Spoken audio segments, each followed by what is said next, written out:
Hello, my friends, and welcome to the Chew. I'm Pastor Robert. This is day 2 of week 10.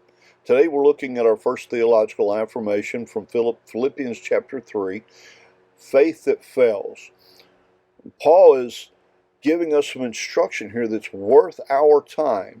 He was writing to the church at Philippi, and we need to look at the background surrounding who Paul is in order to understand where he's coming from.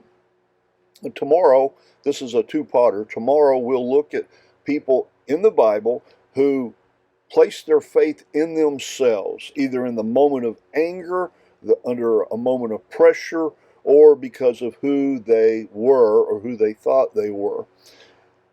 It's important to understand the distinction. And Paul starts his letter off by telling the church at Philippi, brothers and sisters, be joyful in the Lord, because you are the Lord's. He wants them and us to know that he is glad to be writing instructions to them. He's glad that we're able to read his instructions today. Next, he instructs them to be aware of those who are putting requirements on them that are outside of what Paul taught. The people that were placing these additional requirements were doing so just like he would have as a Pharisee, putting the law on them instead of the grace of God.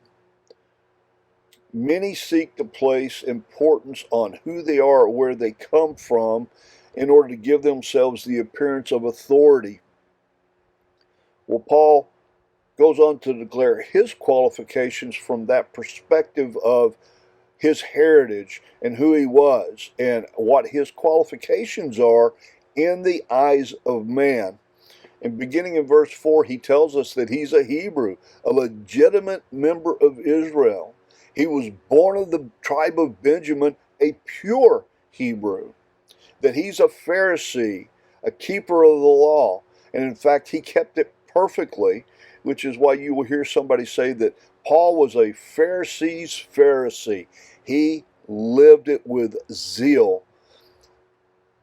In verse 6 is where he tells us this. And then in verse 7 he says, I thought things like that were for my benefit. He believed that everything that he was living by as a Pharisee was to his benefit.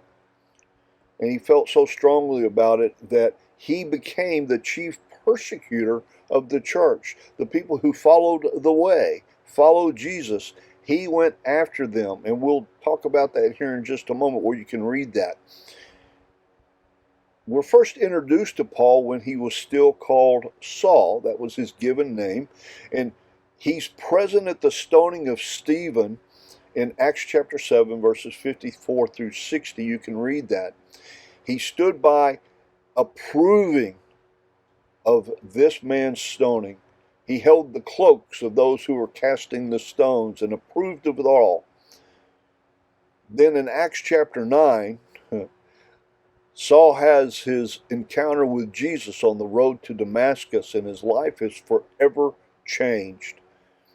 And I share that with you because it's important to know where he came from, what his qualifications were, and how he finds, as we learn in this passage, Philippians chapter 3, that he counts it all as garbage.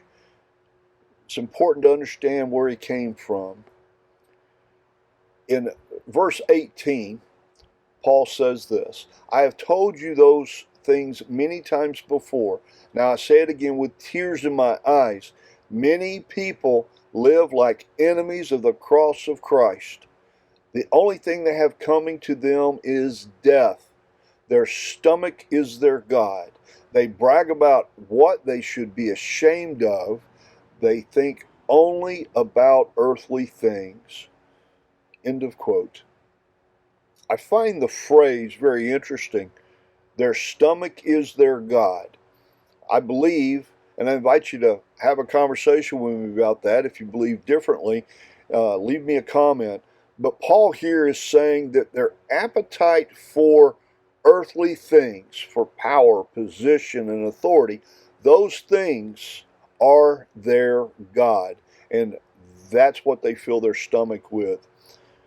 As you read this passage again, and I pray that you do a few times this week, and as you read the passages that I've shared here today, invite the Holy Spirit to give you eyes to see God's truth from His Word.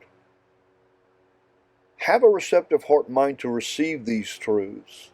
And then, Holy Spirit leads you to take action. Do so with the boldness, the commitment, and the courage of Jesus. And always ask yourself this question after you invite the Holy Spirit to help you, to give you the understanding that you need. Which way am I choosing? Am I choosing the way of Jesus, or am I choosing my own way? Am I choosing the way of the world? I pray you'll have a wonderful day, my friends. Go in the peace of God. Blessings to you. Bye for now.